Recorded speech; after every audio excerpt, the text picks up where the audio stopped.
noite para vocês.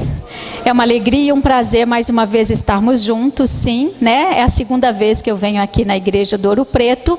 E quando a Sônia me pediu para falar sobre relacionamentos, é um tema bastante assim, já muito falado, muita coisa explicada, mas se torna para a gente um desafio poder falar desse tema. E a gente então fica tentando encontrar coisas diferentes para poder falar, para não ficar aquela coisa saturada de tudo que a gente já sabe, já ouviu e já experimentou.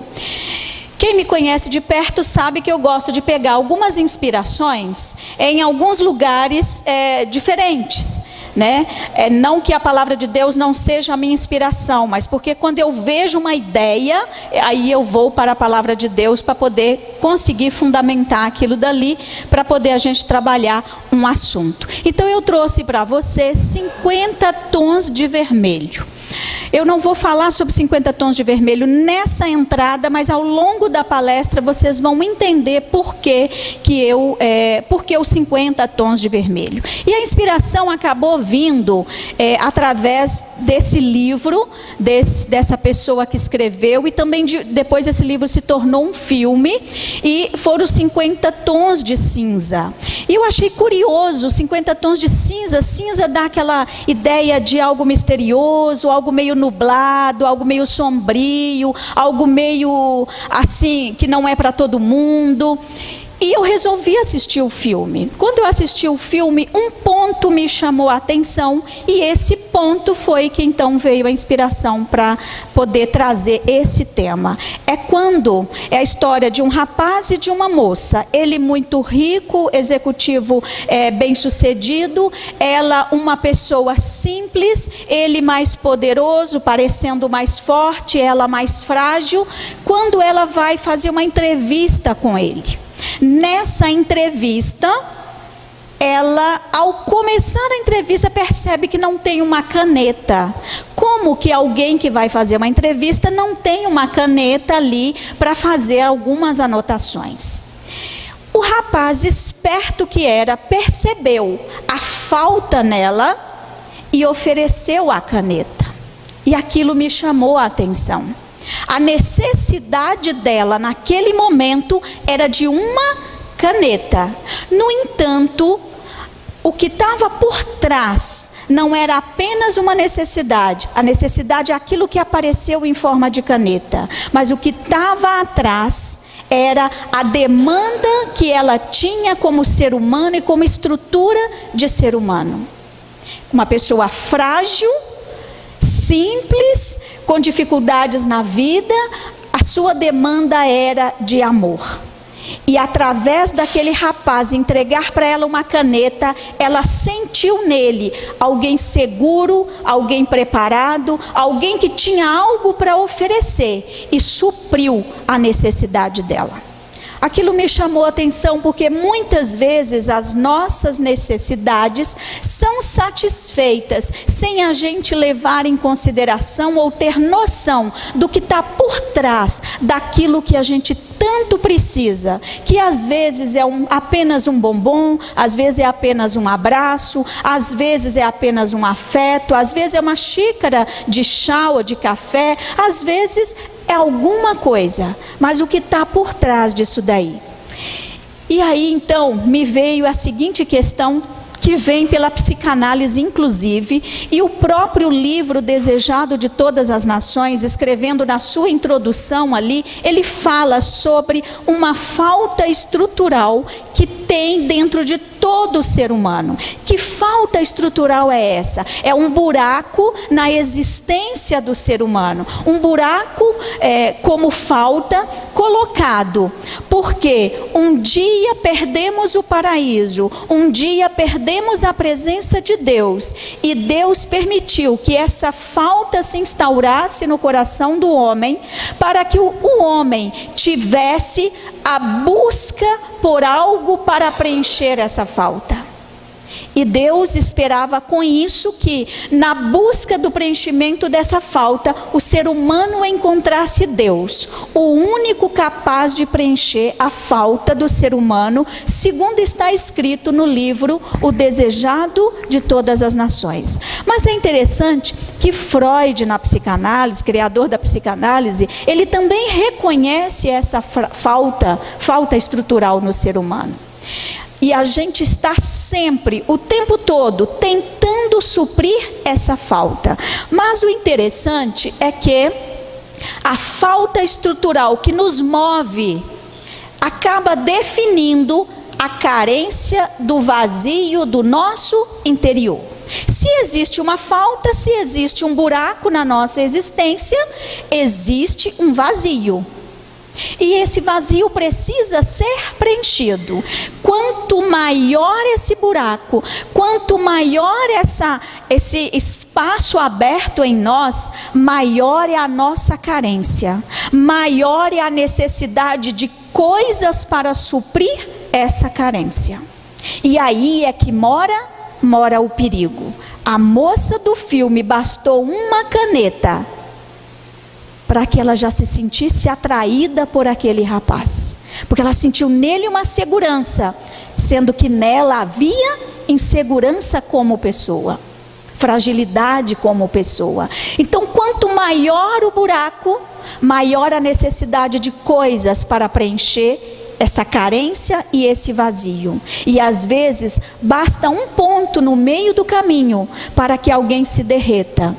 E nesse filme mostra pra gente, nesse recorte que eu faço do filme, mostra a fragilidade que o ser humano tem em si mesmo. Uma fragilidade que demonstra pra gente que a nossa característica é de um ser frágil, de um ser que não tem condição de suprir a própria necessidade, mas que depende de um outro. E que outro é esse? Deus espera que seja Ele. Mas com essa falta estrutural, a dificuldade para preencher esse vazio é que nós procuramos, além de preencher com coisas, nós procuramos preencher com pessoas, através de amizade, através de amor, do amor de alguém, através do amor da mãe, através dos filhos, quem sabe, através de um namorado, através de um esposo, de uma esposa. A gente vai preencher esse vazio.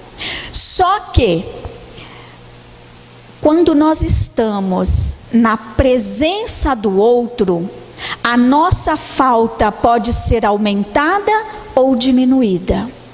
Porque a posição do outro na nossa vida é uma posição complexa. E por isso vem aí a dificuldade dos relacionamentos.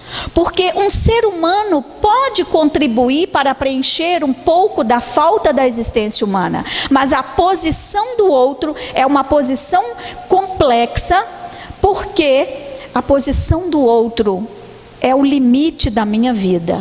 E a posição do outro nos incomoda. A posição do outro nos gera conflito, nos gera medo, nos gera ansiedade e nos coloca numa posição também complexa.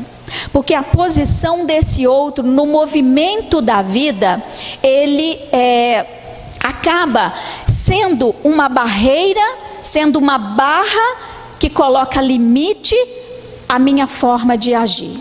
Por isso, em cada parceria de relacionamento que a gente faz, em cada parceria de relacionamento de trabalho em equipe, nós sempre vamos encontrar uma barreira.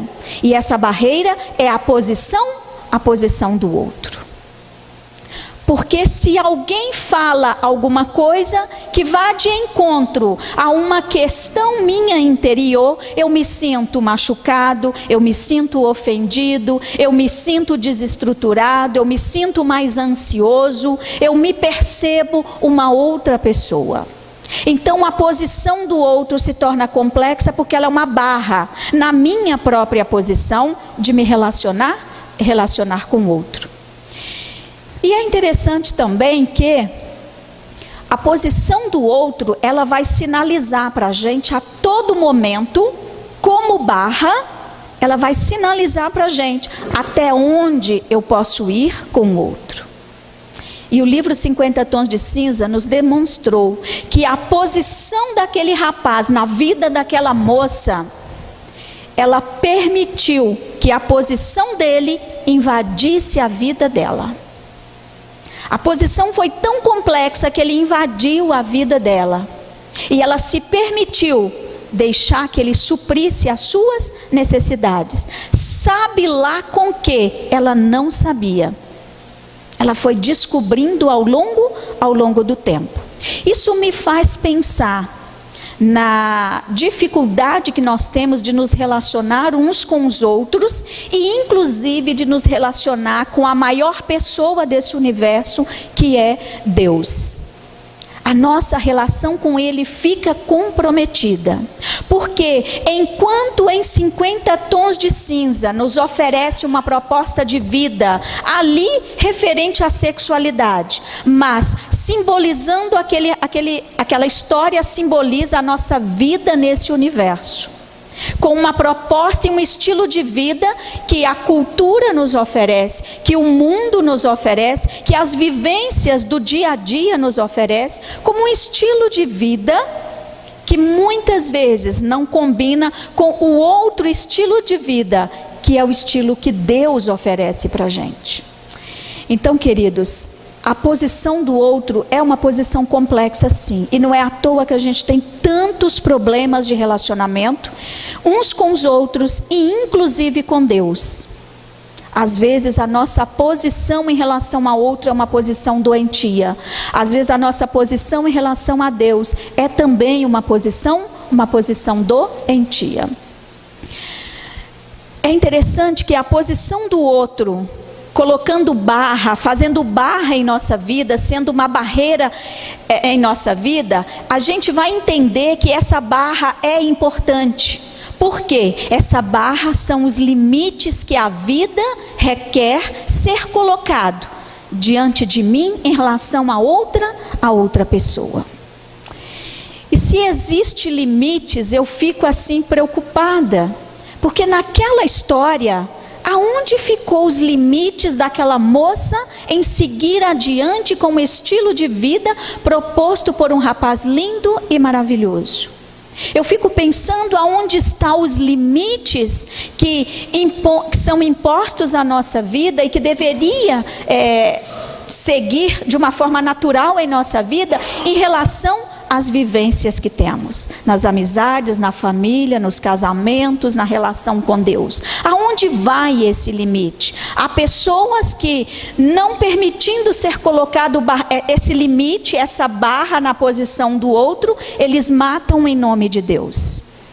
Vai ao extremo da relação com as pessoas. E outros, sem colocar limite, não conseguem dizer um simples não. Um simples não passa a ser uma grande dificuldade para algumas pessoas. Mas um simples não é uma barreira, é um limite que eu coloco para o outro. É um limite onde eu digo para o outro até onde ele pode ir comigo. Não importa em quê, se num contrato de trabalho, se num contrato de casamento, se num contrato na relação sexual, se num contrato de amizade. Não importa. Mas os limites são importantes a serem colocados quando nós estamos em movimento na relação com o outro. Aquela cena me faz enxergar ali uma moça no meio de outras que a envolvem, num movimento onde parece que ela não tem saída. Ali existe um limite onde ela não se aproxima das moças e onde as moças não aproximam dela. Mas há um buraco ali no meio, que se ela for bem perceptiva, ela consegue furar aquele buraco e extrapolar aquele limite. Eu não sei se vocês enxergaram aquele buraco ali, mas é possível. Lá no fundo, quando elas se movimentam, há um buraco onde ela pode passar. Porque nada é tão sincronizado, nada é tão perfeito que a gente não possa encontrar uma válvula de escape. Mas lembremos que os limites na posição do outro são importantes. importantes para dizer como vou agir e para permitir liberdade ao outro como ele agir. É curioso que nós somos pessoas chamadas à liberdade. Isso está lá em Efésios capítulo 5, verso 13. Irmãos, vocês foram chamados à liberdade. Mas como sermos livres se a posição do outro coloca limite em nós? Isso faz a gente pensar, será que somos realmente livres? Porque se há limite, não há liberdade plena. E quando nós construímos a ideia de liberdade, às vezes ficamos equivocados, achando que em nome da liberdade podemos tudo. Em nome da liberdade podemos fazer com o outro aquilo que bem entendemos. Mas é interessante que quando é falado que somos chamados à liberdade, nesse mesmo verso adiante diz que nós não deveríamos usar a nossa liberdade para dar ocasião à carne. E me chama a atenção aqui que quando nós tratamos desse assunto, dar ocasião à carne, nós estamos pensando naquela lista de coisas que está em Gálatas capítulo 5, e pensamos naquelas coisas como coisas puras e simplesmente aquilo. O que está escrito lá? Que são as obras da carne. Prostituição, lascívia, inimizade, porfia, um monte de coisa ruim. Como se isso apenas fosse a obra da carne. Mas nós somos chamados para a liberdade, mas uma liberdade que não nos permite dar vazão aos nossos desejos para a obra da carne. E eu fiquei pensando nessa obra da carne. O que seria essa obra da carne? Porque se nós pensamos que somos chamados à liberdade, mas ao mesmo tempo não podemos usar essa liberdade para dar ocasião à carne, para dar vazão aos nossos desejos, a gente entende que não somos livres plenamente e que a nossa liberdade é limitada. Agora, o que coloca limite à nossa liberdade na relação com o outro? O que coloca limite à liberdade da nossa relação com as pessoas? O que coloca limite na nossa liberdade na relação também para com Deus? E aí é que a gente vai tentar entender essas obras lá da carne, e a gente entende que só uma coisa coloca limite à liberdade, para que eu não seja livre plenamente. E essa única coisa é o amor.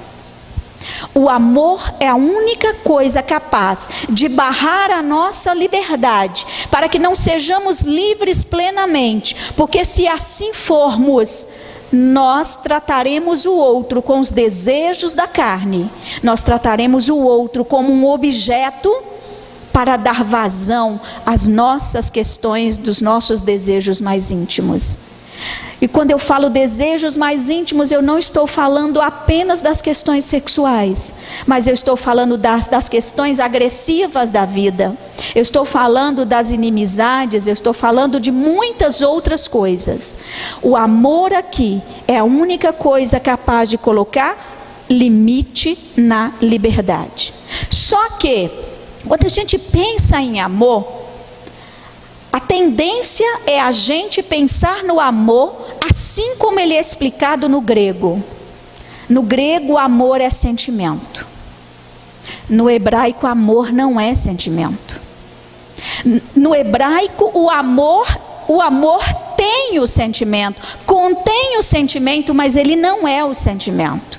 No hebraico, o amor, não sendo sentimento, nos coloca na possibilidade de entender que não são as nossas emoções que regem a nossa vida, mas que são os nossos pensamentos e a nossa racionalidade, que vai adiante, conduzindo as nossas emoções, colocando freio às nossas emoções. Portanto, se o amor é capaz de colocar freio na liberdade humana, e esse amor não é sentimento, porque se for amor sentimento, ele não colocará freio na liberdade humana. ele vai ter problemas. Mas quando o amor é tratado de uma outra forma, é possível que ele coloque barra à vazão das nossas questões, das nossas problemáticas, das obras da carne. E eu queria que vocês avaliassem aqui comigo as obras da carne que estão lá em Gálatas 5,19. Já que é isso que a gente ouve falar sobre as obras da carne. Eu dividi em quatro pedaços. Peguei todas elas e dividi em 4 pedaços. Primeiro eu coloquei idolatria e feitiçarias. Na realidade, todas elas são representações da multivariedade das obras da carne, que somos capazes de fazer com o outro. E o mundo hoje, a cultura pós-moderna hoje, está mostrando para a gente do que a gente é capaz. É muito mais do que isso daí. Portanto, na realidade, então não é só isso as obras da carne, mas isso aqui é uma representação de toda a obra da carne. E o primeiro, quando eu coloco ali idolatria e feitiçaria, eu quero dizer que isso está ligado às questões na relação com Deus. Porque o próprio mandamento diz: não terás outros deuses diante de mim. Vocês não vão procurar conselho em outras pessoas, em feiticeiros, em cartomantes, em videntes, mas em Deus. E se idolatria e feitiçaria é uma obra da carne, é uma representação de tudo aquilo que ocupa o lugar na minha relação com Deus. O segundo ponto ali, inimizade, porfia, ciúmes, iras, discórdia, dissensões, facções, é uma representação da obra da carne, da forma como eu funciono diante do outro, diante das pessoas. E o que nós somos capazes de fazer para que a relação minha para com o outro seja uma relação complexa. E o terceiro item ali tem a ver, a prostituição, lascívia e impureza, tem a ver com a obra da carne em relação ao nosso corpo externo. E o último representa bebedice e glutonaria. Se pararmos para pensar, tudo que eu bebo e tudo que eu como interfere no meu corpo interior. Então tem a ver com o meu corpo interno. A obra da carne, sem o limite do amor, faz com que eu esteja diante da posição com o outro e do outro na posição diante de mim, como sem limites para perverter um relacionamento espiritual com Deus, sem limites na posição com o outro, porque eu faço dele o que eu quero, porque ele se torna o meu objeto para uso, e faz com que eu tenha dificuldades com o meu corpo externo e com o meu corpo interno. Isso é apenas uma representação, e o fim do verso diz o seguinte: e outras semelhantes a essas. Quer dizer, é muito mais do que isso. Se eu, na relação com o outro, não tenho limite, eu estarei desrespeitando o seu corpo externo, eu estarei desrespeitando, quem sabe, o meu corpo interno, o corpo interno dos meus filhos, quando eu ofereço nessa relação comidas ou coisas que machucam por dentro. Eu estou infringindo os limites na relação com esse outro, quem sabe com agressividades e com violência psicológica nessa relação, onde eu machuco esse outro de alguma forma. Eu não passo a ter limite nessa relação com o outro. E isso é complexo, porque eu fico pensando que para que os homens, o ser humano viva junto, é preciso haver limite. Não podemos dar vazão à liberdade. A palavra de Deus, inclusive, é um manual que coloca ordem na sociedade. É um manual que coloca ordem nas relações pessoais. É um manual que coloca ordem na forma que vivemos aqui nesse mundo, porque estamos no preparo para um caráter preparado para o encontro com Jesus. E se não há limite, fica complicado. Por isso, esse espaço de possibilidade, de relação com o outro, de uma liberdade por limite, o amor, ela é construída a partir da renúncia. Na relação com o outro, se tem que ter limite, eu tenho que desenvolver. É preciso que seja desenvolvido em mim essa possibilidade de renunciar a cotas, quem sabe, de agressividade, a cotas, quem sabe, de desejo, a cotas, quem sabe, de fazer com o outro que eu bem entendo. Exercitar o limite no amor é renunciar às coisas. Por isso que quando lançam essa campanha aí de que não é não, não é não. Para que eu diga não, o outro tem que abrir mão, tem que renunciar a algo que ele deseja comigo. Para que ele diga não, ao dizer não a esse outro, eu preciso entender que preciso renunciar a algo que eu desejo. Porque nem todos os meus desejos podem ser realizados. E se eu pudesse realizar todos os meus desejos, uma coisa é certa: não vou herdar o reino de Deus. Não vou herdar o reino de Deus. Portanto, para que a gente viva junto, tem que ter sim limite. Limite, renúncia. E eu trouxe aquele símbolo ali, não sei se vocês reconhecem esse símbolo. É o símbolo do respeito.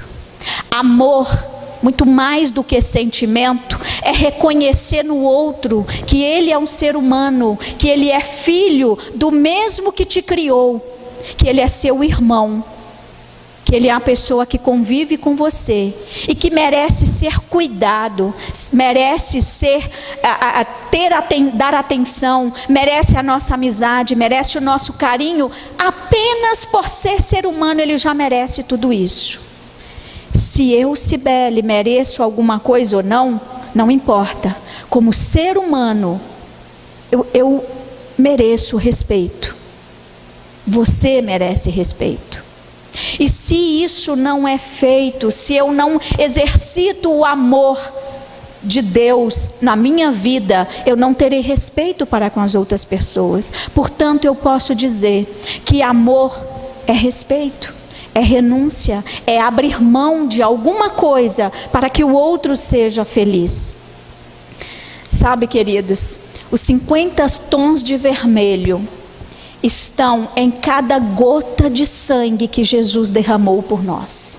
Está em cada gota de princípio colocado na palavra de Deus, para que eu viva e viva em paz com o meu irmão, para que eu viva e eu viva em respeito às pessoas, para que eu viva e eu viva em amor às pessoas, para que eu viva e renuncie sim a alguma coisa em detrimento da felicidade do outro, da realização do outro. Eu lembro quando eu fui para a faculdade, não foi fácil. Não foi fácil porque eu não tinha dinheiro. Fui estudar numa universidade particular, não tinha dinheiro. Eu tinha dinheiro para o primeiro ano, ponto, mais nada. Tinha um piano para vender e mais nada. Mas eu decidi ir.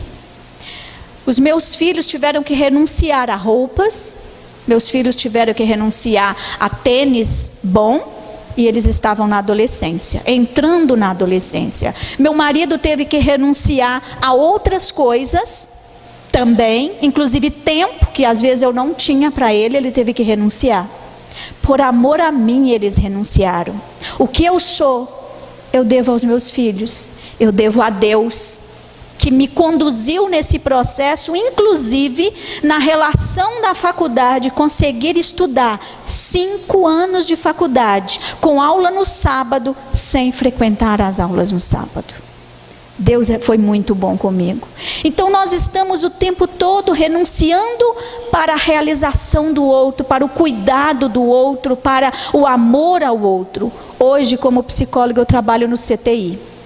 E quantas vezes eu tenho que renunciar a mim mesma para que o outro seja curado, para que o outro receba alguma coisa, para que ele tenha um atravessar mais tranquilo dentro do CTI. Eu renuncio à minha família, eu deixo às vezes a minha família, eu renuncio o momento de estar com meu esposo, eu renuncio o sossego do meu sono para ouvir tantos problemas e tantas dificuldades.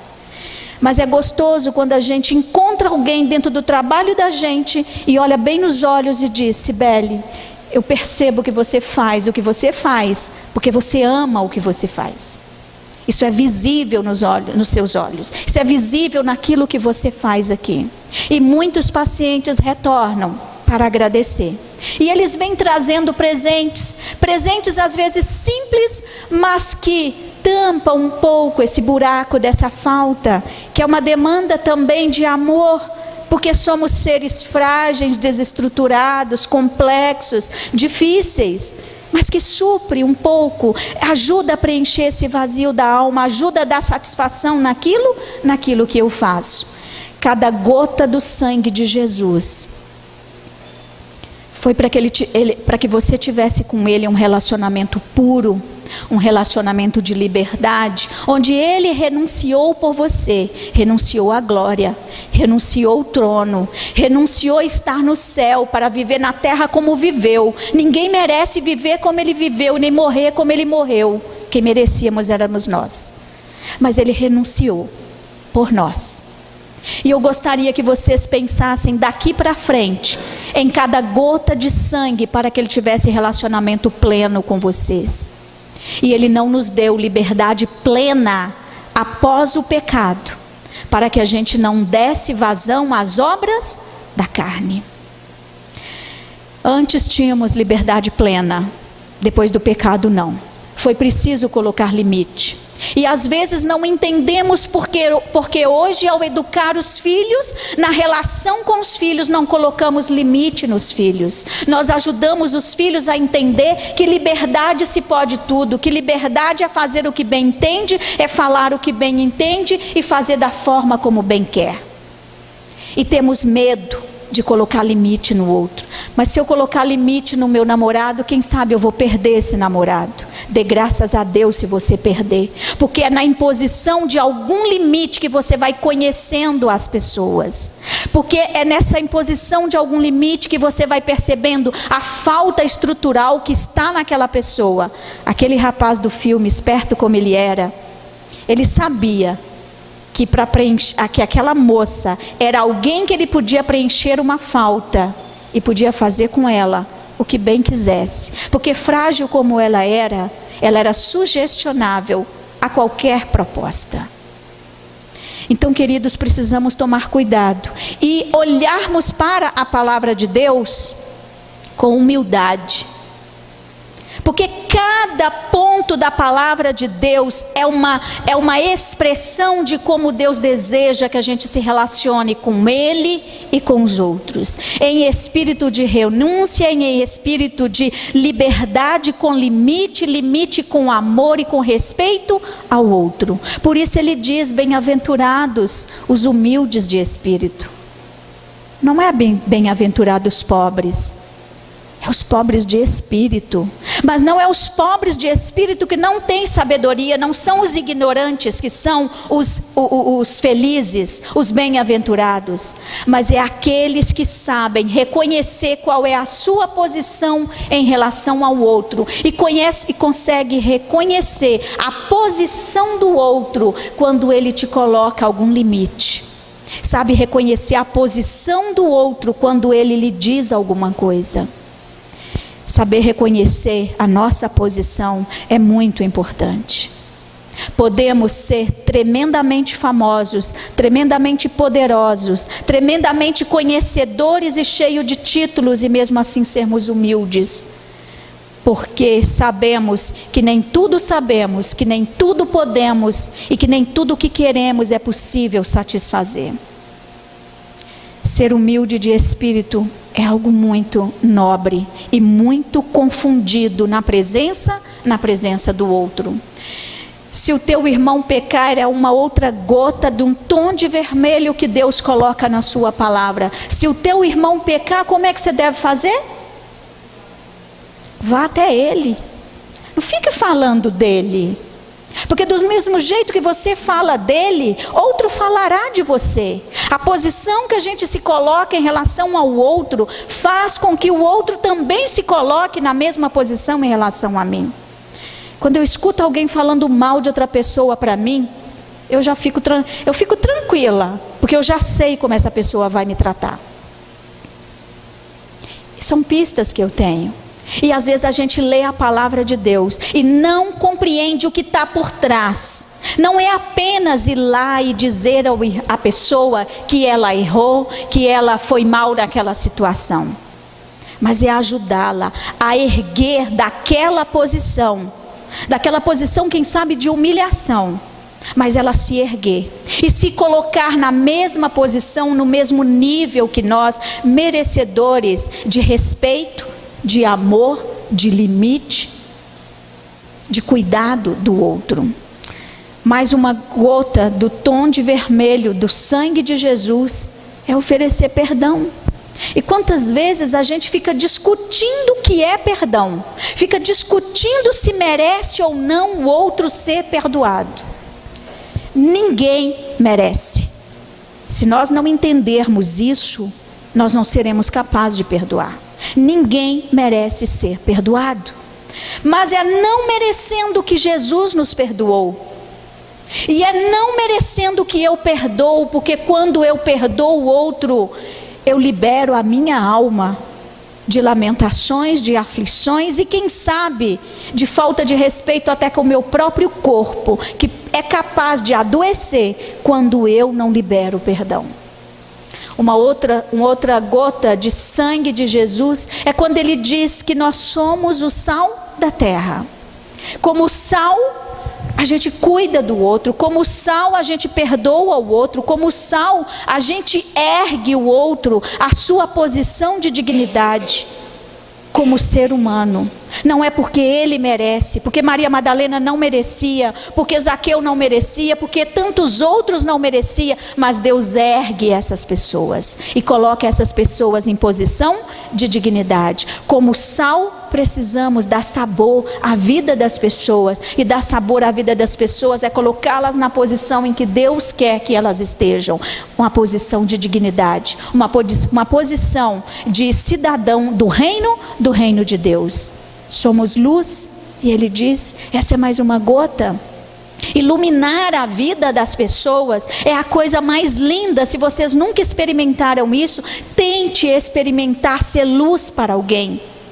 Quando a pessoa está nas trevas e você chega com uma pequenina luz, você faz ela enxergar algo que pode mudar a vida dela. Sermos luz é poder iluminar a vida de uma pessoa quando naquele momento ela não enxerga nada. Não enxerga porque talvez a visão esteja mesmo contaminada e ela é cega, ou porque a visão é contaminada e faz com que ela não enxergue as questões da vida, não enxergue aquele ponto no meio do caminho, não enxergue, quem sabe, aquele ângulo diferente sobre as coisas. Como é gostoso ser luz para as pessoas. É uma experiência assim fantástica. Uma outra gota de sangue é a questão do julgamento na relação com o outro. A Bíblia diz que eu não devo julgar as pessoas. Mas por que eu não devo julgar as pessoas? Para que eu não seja julgada. Como eu disse anteriormente, se falarem mal de você para mim, eu vou conhecer essa pessoa. Quando uma pessoa julga o outro, eu conheço muito mais da pessoa que julga do que foi julgado. Porque quando eu julgo, eu me revelo. Quando eu julgo, eu mostro para as pessoas quem eu sou. E para que eu não seja julgada, eu também não deveria julgar as pessoas. Porque do mesmo jeito que ela tem problemas, do mesmo jeito que ela tem questões, eu também tenho. Se as minhas são menores ou maiores do que a do outro, não importa. Todas as nossas questões são grandes para nós. São pequenas aos olhos dos outros. Mas todos temos questões. Portanto, por que continuamos julgando? Parecemos crianças imaturas. E se alguém for surpreendido numa falta, corrige-o no espírito de brandura. E às vezes a gente corrige no espírito da carne.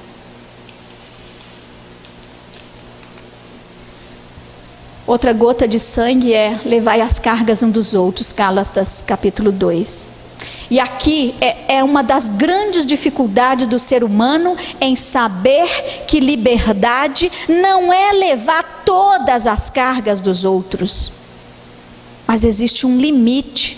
Levai as cargas um dos outros, mas cada um leve o seu próprio fardo. Eu encontro às vezes pessoas, tanto na minha prática clínica dentro do CTI, ou no consultório, ou nas minhas relações, pessoas que se dão tanto para os outros, que carregam tanto a carga dos outros, que não tem tempo para si mesmo, que vive cansado, exausto e às vezes não consegue dormir, de tanto levar a carga 100% dos outros. Nessa carga, há uma cota que eu posso levar. E eu só posso levar aquilo que eu dou conta de levar. Pode ser que nesse momento eu leve um pouco, e em outro momento eu consiga levar mais um pouco. Porque eu vou ganhando força. Na academia não é assim? Quanto mais peso eu carrego, mais força eu vou adquirindo para conseguir carregar mais pesos. Então em algum momento eu ajudo essa pessoa com isso, porque é só o que eu dou conta. Outro vai ajudá-la com outra coisa. Em outro momento eu ajudo um pouco mais. Mas tem algo que é da pessoa. E ela é que deve carregar. E são tantas as pessoas que em amor ao próximo, em nome do amor ao próximo e em nome desse mandamento, querem carregar as pessoas no colo. A cruz é de cada um. Alguma coisa eu posso ajudar. Simão Cirineu ajudou Jesus a carregar a cruz. Em um curto espaço geográfico, ele carregou a cruz para Jesus. Mas a totalidade da cruz quem carregou foi ele. Há algo que é nosso. E eu não posso querer que o outro me conduza plenamente nessa vida. É preciso haver limites na ajuda ao próximo. Limite que faz bem para mim e faz bem para o outro, porque quando eu supro todas as necessidades de um ser humano, eu crio, como diz Leandro Carnal, adultos idiotas, adultos imbecis, adultos imaturos, sem um pingo de maturidade, inseguros, mimados e sem condição de seguir a vida. Mas quando eu ajudo demais também o outro, eu me coloco numa posição de coitadinha. Porque o dia que esse outro ajudado não mover uma palha por mim, eu vou cobrar. Eu fiz tanto por fulano. E às vezes as mães fazem isso com os filhos. Eu fiz tanto pelos filhos. E olha o que eu recebo em troca. O que eu recebo em troca é o que o meu filho pode me dar. E se ele pode me dar é aquilo, eu respeito aquilo. E na minha relação com ele a gente vai construindo de tal forma que quem sabe lá na frente ele consiga me dar um pouco mais. Consiga aliviar o meu fardo um pouco mais. Portanto, queridos, a gente caminhando agora para encerrar, não vos enganeis. Naqueles 3 pontinhos ali, entre a primeira frase e os 3 pontinhos, está escrito o seguinte: não vos enganeis, de Deus não se zomba. Não vos enganeis, porque aquilo que o homem semear, isso ele vai ceifar. E não se engane com a teoria que circula por aí, de que aquilo que vai, volta. Aquilo que vai, não volta, e não deve voltar. Mas aquilo que a gente planta, a gente colhe. Porque quando eu falo que o que vai e volta, é o que foi, é o mesmo que vai voltar. E nem sempre é assim. Mas aquilo que eu planto, de alguma forma, eu vou colher. Não importa em qual seara, mas eu vou colher. Portanto, cuidado com às vezes alguns provérbios que não combinam com a palavra de Deus. Então não nos enganemos. Na relação com os outros, nós vamos colher alguma coisa. E para a gente chegar a esse final mesmo, eu quero dizer para vocês que a palavra de Deus se lida como uma gota de sangue, num tom de vermelho do sacrifício de Jesus por nós. Nós vamos entender que tudo que Ele quer é moldar o nosso caráter, para que a gente viva bem com Ele, com os outros e com a gente mesmo. Na realidade, o que Ele quer é que a gente viva bem com o único mandamento que Ele tem. A gente pensa que são 10, né? Na realidade é apenas um: amor.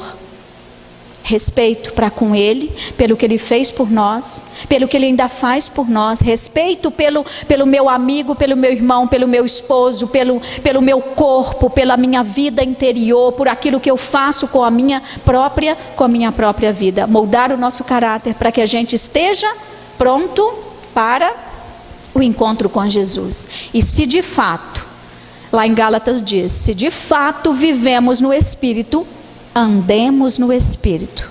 O que é isso?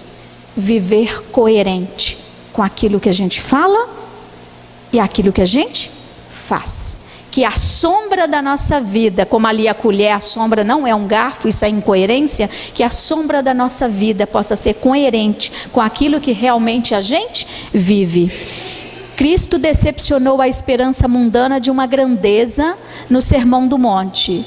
De uma mundana grandeza no Sermão do Monte. Procurou ali desfazer a obra da falsa educação, dando aos seus ouvintes conceito exato do seu reino. Eu quero focar naquela questão ali, a falsa educação. Os 50 tons de cinza, que não importa apenas a história do livro, mas a obra da carne que a cultura nos oferece, como uma educação que nos leva para um rumo. Mas a educação de Deus que está em Tito é uma educação que nos prepara, que nos molda para um estilo de vida melhor. Que lá em Tito diz que a graça de Deus nos educa. Que a palavra de Deus não apenas traga para a gente doutrinas, conhecimento, mas traga para a gente vivência. Nos 50 tons de vermelho. Em cada palavra ali, nós temos essas gotas como um tom diferente. Um tom que, somada a todas as gotas, é o sangue que Jesus derramou por nós. Deus nos abençoe, Deus nos dê a paz dele e que a gente possa viver uma relação saudável com todas as pessoas, com Deus e com a gente mesmo. Amém?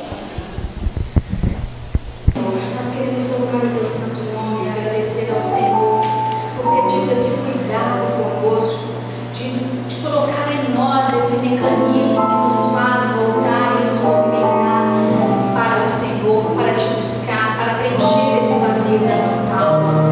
Obrigada por esse mecanismo, Senhor.